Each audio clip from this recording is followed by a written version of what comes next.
அப்படின்னு சொன்னார். ராஜாவுக்கு பொல்லாத கோபம் வந்துச்சா. ராஜா சொன்னாரா, மந்திரி நீ ஒண்ணு முட்டாளா அப்படின்னு சொன்னாரா. யாருங்க இந்த மந்திரியை சிறையில் அடையுங்கள் அப்படின்னு சொன்னாரா ராஜா. அப்புறம் ராஜா இன்னொரு வாட்டி தனியா காட்டுக்கு போனாரா. அமைதியானவன் காட்டுல குட்டி தூக்கம் போட்டாரா. ராஜா கை எழுந்து கண்ணு திறந்து பார்க்கறாரு. கையும் காலும் கட்டுப்பட்டுள்ளது. கண்ணு திறந்து போட்டா ராஜா பின்னாடி எல்லாம் சுத்தி காட்டுவாசல் கூட்டங்க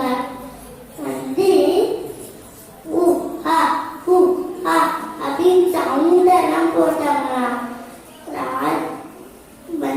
காட்டுவாசில சொன்னாரா, நாங்க காளி மாதாக்கு நரபலி கூட்டு போறோம் உங்களை அப்படின்னு சொன்னா.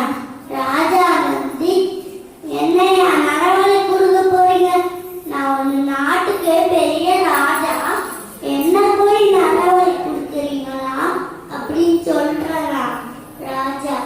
ராஜா மரத்துல கட்டி போட்டு நெருப்பு பத்த வச்சாங்களா. அப்புறம் ராஜா வெட்டத்துக்கு பெரிய கோடாரி எடுத்துன்னு வந்தாங்க. அப்புறம் காட்டுவாசிங்க கூட்டரோட குரு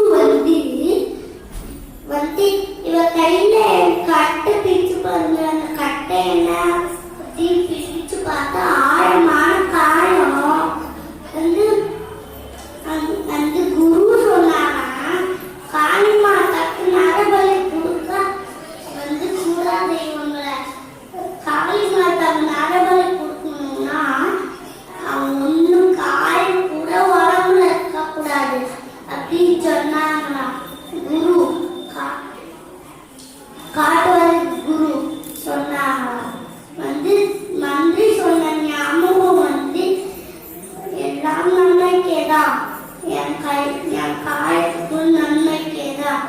நான் உடனே அரண்மனைக்கு போய் நான் மந்திரிட்ட மன்னிப்பு கேட்கிறேன் அப்படின்னு வேகமா அரண்மனைக்கு போனாரா. வேகமா அரண்மனைக்கு போன உடனே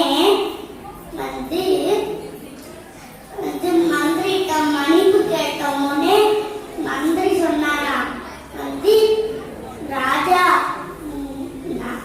இந்த மந்திரியே நான்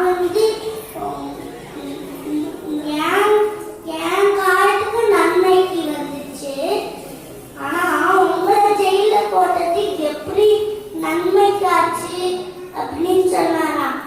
உடனே மந்திரி சொன்னாரா, ராஜா நீங்க தனியா காட்டுக்கு போயிருந்தீங்க, நான் தான் ஜெயில இருந்தேன்.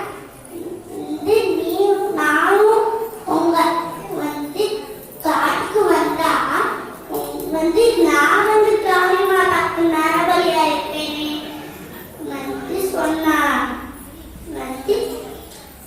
அப்புறம் ஆனா எல்லாம் நன்மைக்கே